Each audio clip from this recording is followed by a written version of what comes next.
Oke guys, welcome to Daily Charting with Toshi, di mana kita akan daily chart your favorite cryptocurrencies. Oke guys, dalam 24 jam terakhir, cryptocurrency market kembali terkoreksi sebesar 1,11%. Dengan total market cap mencapai 1,81 triliun US dollars ya. Dan kita bisa lihat Bitcoin dia masih ada di daerah situ ya, sekitar 39.000 atas ya, nyaris banget ke 40.000. Dan ini adalah penurunan sebesar 0,57% dalam 24 jam terakhir. Ethereum turun sebesar 3,06%. Lalu BNB turun sebesar 1,44%. Dan XRP malah meningkat tipis 1,42%. Dan kita bisa lihat Cardano sekarang sudah di bawah $1 lagi. Ya, jadi overall market cenderung sideways dengan sentimen lebih ke bearish ya. Nah, kalau untuk BTC kita bisa lihat daily close-nya kemarin ya lebih baik sih daripada hari sebelumnya. Dan kalau kita mau lihat dengan sangat jelas tuh di 4 hourly chart-nya ya. Di 4 hourly chart-nya dengan sangat jelas supportnya adalah seperti yang kita bahas kemarin, yaitu adalah di Fibonacci support di daerah 39.700-an.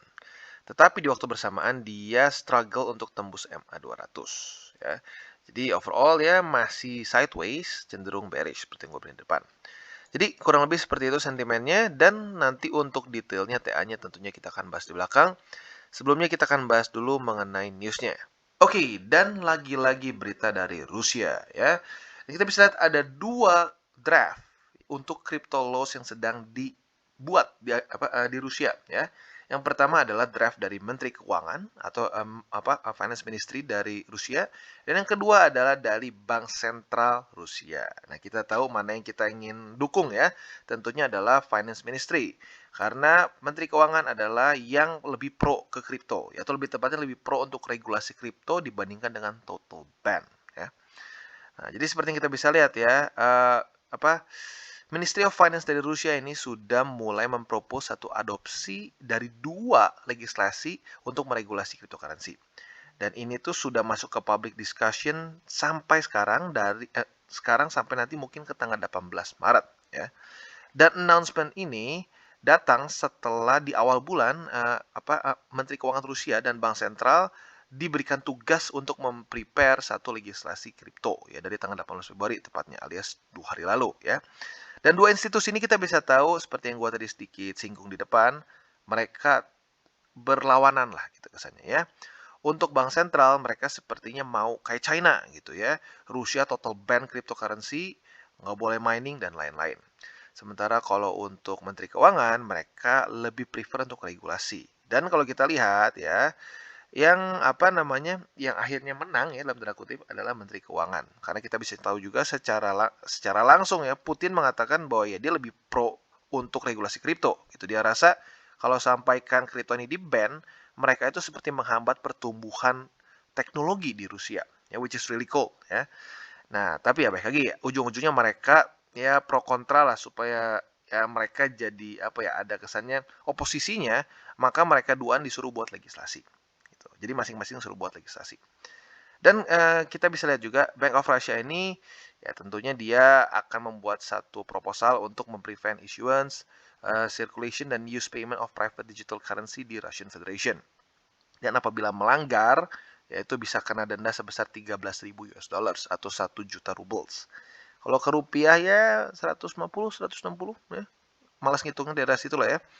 Dan selanjutnya mungkin ya sekali lagi penekanannya adalah yang Bank Sentral Rusia ini legislasinya tentunya akan lebih hostile terhadap cryptocurrency. Ya bahkan di sini yang salah satu poin yang mereka tonjolkan adalah bank, lalu financial institution, dan juga entitas semua yang operate di bawah national payment dari Rusia tidak boleh memegang cryptocurrency sama sekali kalau menurut legislasi mereka ya. Jadi baik lagi ya, walaupun akhirnya sudah diputuskan untuk lebih ke regulasi dibandingkan dengan total ban seperti China, ya lagi-lagi bank sentral selalu ingin mengecilkan power dari cryptocurrency. Karena ya seperti yang kita tahu ya, kripto adalah musuh utama dari bank sentral ya, karena bank sentral secara power akan lebih lemah kalau ada cryptocurrency ya. Oke, nah lalu selanjutnya sedikit nyerempet juga yang Rusia Ukraine ya. Nah, untuk yang Rusia Ukraine ya basically nggak terlalu banyak perkembangan baru lah ya, masih kurang lebih sama-sama saja. Mungkin ya baik lagi lah ya, isinya lebih banyak ke Joe Biden yang yakin bahwa akan ada invasi. Dan ini pun jadi sedikit joke ya, katanya Joe Biden mau bought the dip ya, atau apa, mau buy the dip. Ya, jadi ya pokoknya sampai sekarang sih beritanya masih belum terlalu ada ekstrim dan lebih cenderung sama seperti kemarin-kemarin. Oke, dan kita balik lagi ke BTC. Ya, nah, kita bisa lihat sesuai dengan yang kita bahas tadi ya, BTC not bad sih sebenarnya ya. Daily close-nya jam 7 pagi tadi dia di 40.000 lebih $98. Ya, technically di atas 40.000. Tetapi ya tipis-tipis.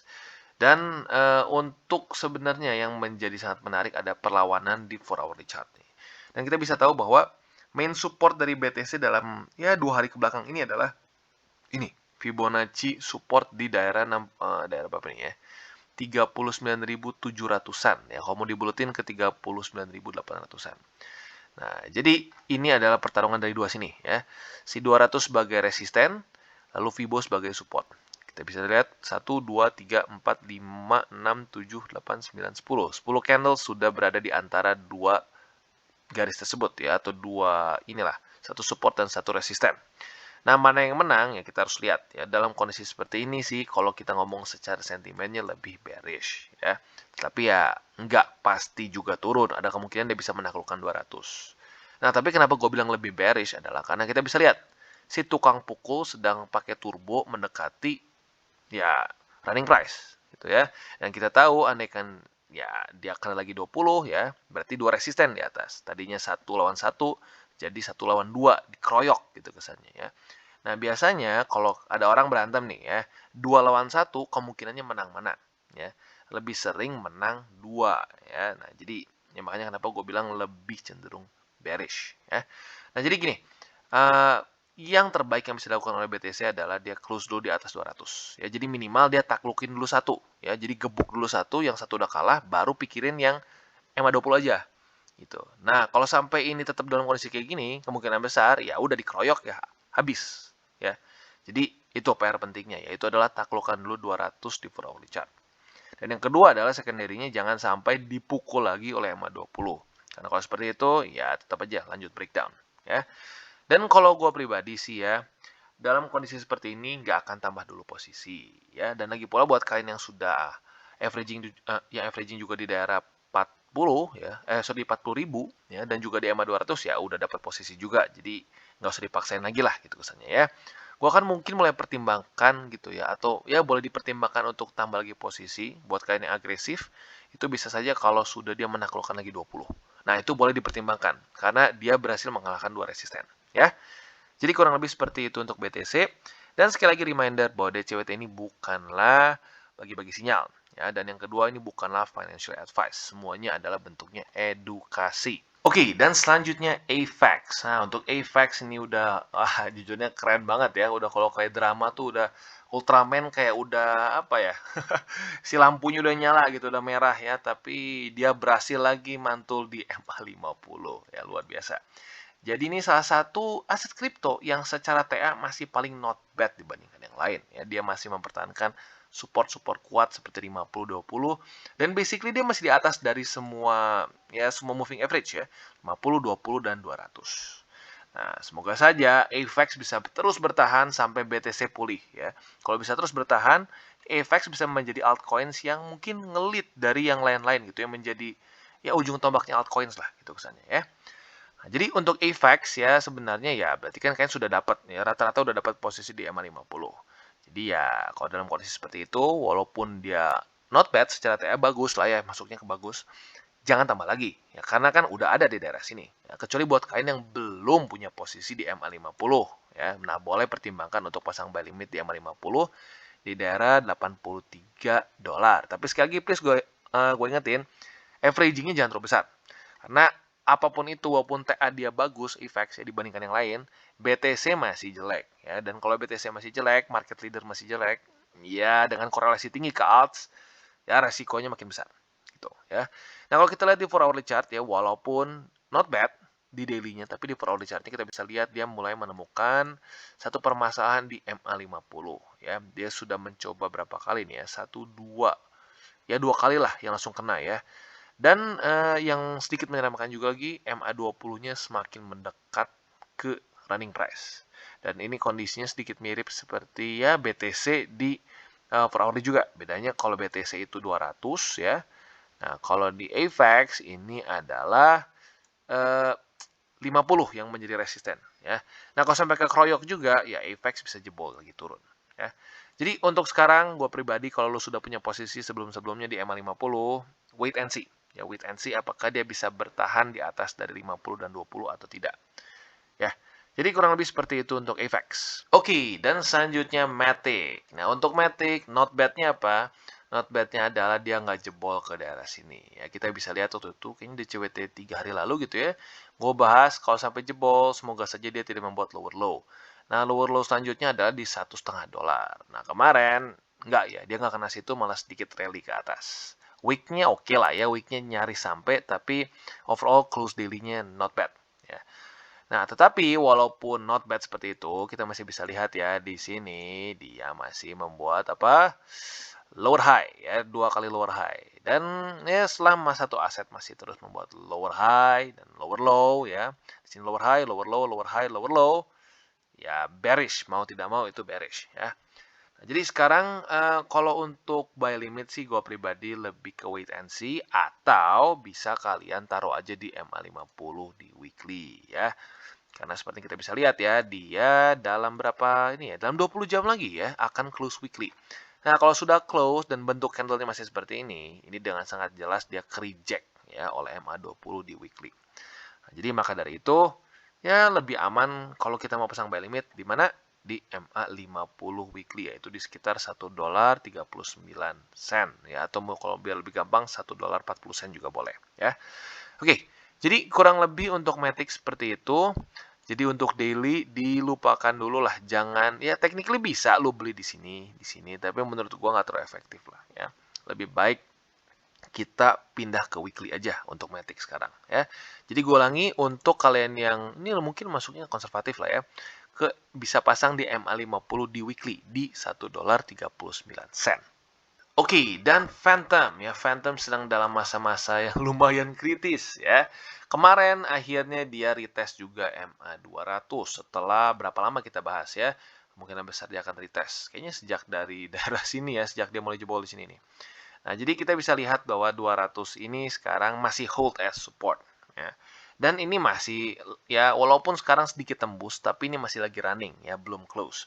Jadi tentunya ini dalam 20 jam lagi ini menjadi satu hal yang sangat menentukan bagi Phantom ya.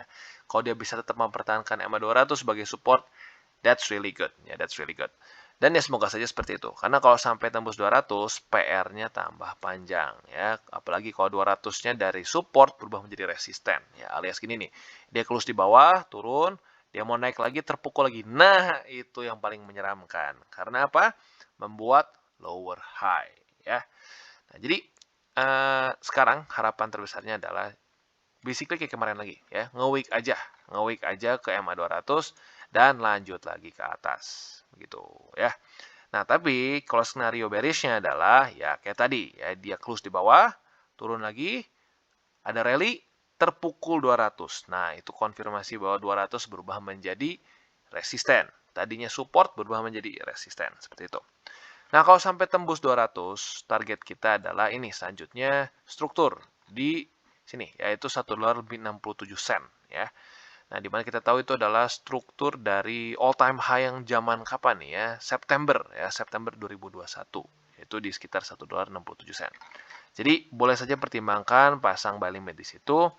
Dan mungkin buat kalian yang belum punya posisi 200 juga boleh pertimbangkan untuk buy di posisi sekarang basically ya di $1.83 ya. Oke. Jadi kurang lebih seperti itu untuk Phantom dan apa namanya ya, tentunya kalau kita lihat Phantom lebih mengikuti BTC lah ya. BTC drop, dia ikut drop secara lebih besar gitu. Nah, kalau ada yang bingung kenapa sih, Bro? Kalau ikut BTC turun kesannya cuma 1%, altcoin sering kali double-nya gitu. Bisa 2%, kadang-kadang bisa ada yang sampai 3%. Ya karena itu, balik lagi ya, Bitcoin dianggapnya secara resiko lebih kecil, dan dia secara market cap pun lebih besar. Jadi untuk naik dan turun, persentasenya lebih sulit. Nah, sementara altcoins dengan market cap yang walaupun ya jangan salah ya, Phantom juga besar ya, Kalau nggak salah terakhir gue lihat tuh 20 miliar ya, harus cek lagi sih ya, sekitar segituan. Tapi tetap dibandingkan dengan BTC jauh lebih kecil. Maka dari itu akan lebih volatile. Nah, itu akan terus sama aturannya sampai ke ya market cap yang kecil, yang bahkan mikro gitu ya. Ya otomatis makin kecil, makin besar resikonya ya. Oke, dan Polkadot. Kita bisa lihat Polkadot ya sejak kapan? Di sini ya. Kemarin lusa pada tanggal 17 Februari dia sudah membuat lower low, lebih rendah daripada di posisi sini ya. Nah, that's bad ya, that's bad. Jadi ya kalau kita bisa lihat ya kemungkinan ya apabila BTC nggak bisa recover ya alias dia turun dan membuat ya moga-moga double bottom dan lanjut ke atas nanti. Kemungkinan besar Polkadot akan mengikuti juga secara pola ya. Nah kalau kita bisa lihat price Polkadot walaupun nggak percis tapi cukup mirip seperti BTC ya tentunya dengan persentase lebih besar ya si drawdown-nya ya. Nah kalau BTC kita bisa lihat di sini ya dia mirip-mirip ya dia kena mentoknya ya, kena atapnya itu di sekitar 60 ribuan lah ya nyaris 70 ribu di sini. Lalu dia membuat ada yang kalau orang yang lebih bearish bilangnya ini double top ya. Nah, buat yang lebih optimis bilang ini potensi menjadi double bottom. Nah, untuk Polkadot it's basically almost the same ya. Kita lihat almost the same nih. Ini BTC ya, ini Polkadot. Tada ya, mirip. Jadi ya kalau menurut gua sih ya gampangnya kalau sampai BTC menuju ke 30.000 ya sudah Polkadot juga ikutan menuju ke $10 gitu ya. Jadi untuk sekarang dalam kondisi seperti ini ya wait and see, jujur ya wait and see karena mau debat apapun juga ya ini masih terus lower high, lower high dan lower low, lower low, lower low. Selama masih seperti itu ya akan terus turun ya. Dan kalau ada yang nanya nih, Bang, Polkadot sebenarnya gimana sih? Apakah masih potensial? Ya baik lagi, kalau gue sih selalu ke fundamental. Fundamentally, Polkadot is doing okay, ya sebenarnya nggak ada terlalu permasalahan. Secara fundamental nggak ada kayak, wah, bug yang ekstrim yang membuat Polkadot ini nggak bisa dipakai. Nggak sih, nggak ada permasalahan seperti itu. Tetapi ya baik lagi, sekarang market memang sedang cenderung merah seperti ini. Ya jadi kalau gue pribadi sih, secara long term menurut gue Polkadot it's okay. Ya, tetapi kalau untuk secara TA-nya dalam short term ya it's bearish ya. Jadi jangan dipaksain beli gitu ya. Jadi kurang lebih seperti itu dan kalau kita lihat di weekly-nya juga ya dia basically MA50 juga sudah tembus jauh. Jadi ya next support adalah di $10 yaitu adalah berharap dia menjadi double bottom. Oke, dan selanjutnya Atom ya. Atom juga sedang dalam kondisi krisis ya. Support dia yang sebenarnya kuat banget ya di daerah $26 ini mulai di retest lagi ya. Walaupun kemarin masih ketahan tapi hari ini langsung lanjut lagi retest. Apakah Cosmos atau Atom bisa bertahan atau tidak? Ya, kita harus lihat dalam 20 jam lagi. Daily closing seperti apa? Apakah dia bisa terpantul lagi ya, terpantul lagi ke atas atau malah daily close di bawah dari $26. Nah, jadi tentunya ya kalau sampai ini daily close di bawah lagi situ ya jadi PR besar untuk Atom ya karena ya kita bisa lihat sendiri ya. Dia kalau jebol ya kemungkinan bisa seperti ini ya. Dan sayangnya kalau daerah ini jebol ya ini adalah support yang bagus banget sebenarnya ya 1 2 3 4 5 6 7 8 9 10 nggak tahu lah kayaknya udah puluhan kali dia menahan Atom di daily.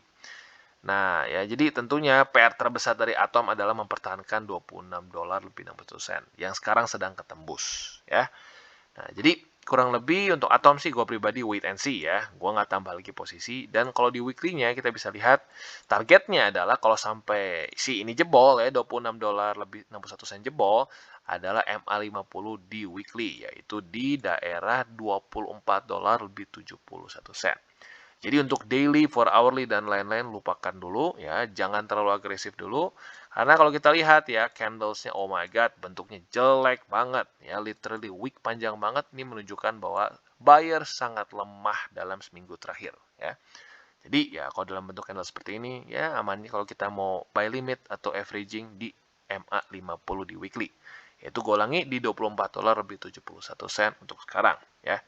Oke, dan selanjutnya Luna. Nah, kalau kita lihat Luna kemarin nggak bagus ya, dia membuat, membuat candle yang jelas sekali ini sellers yang menang ya. Dia nge-wick sampai nyaris ke 20 dan langsung turun lagi ke bawah. Dan sekarang langsung retest lagi EMA 200. Ya, jadi EMA 200 nggak kejebol sih, ya nggak kejebol, dan masih ada 20 jam lagi juga, masih ada kemungkinan selamat. Tetapi secara bentuk candlesnya is not looking good at all for Luna. Ya, jadi kita harus siap-siap ya, siap-siap potensi terburuknya dia tembus EMA 200. Ya. Nah, kalau sampai dia tembus EMA 200 di daily, berarti kita harus mulai pindah ke weekly. Nah, di weekly-nya kita bisa lihat ya, MA 50-nya cukup jauh. Nah, itu yang makanya gue bilang cukup menyeramkan gitu ya. Nah, tapi kita bisa lihat di sini masih ada struktur lah ya. Strukturnya di sekitar 46 dolar ya sekitar 46 47 dolar lah ya. Kalau di daily-nya kita bisa lihat itu adalah ya di sebelumnya ya, pantulan sebelumnya. Nah, tapi catatannya adalah dulu dia terpantul di sini karena EMA 200. Nah, kalau sampai ke daerah sini lagi, apakah Luna bisa mantul lagi atau tidak? Nah, itu masih menjadi misteri. Dan harus kita lihat dalam mungkin bisa cuma dalam beberapa jam ke depan. Ya, jadi kurang lebih seperti itu untuk Luna. Oke guys, sekian dari segmen Daily Charting with Toshi. Apabila segmen ini bermanfaat, boleh share dengan teman-teman dan jangan lupa untuk like, subscribe, klik the bell icon, dan see you on the next videos.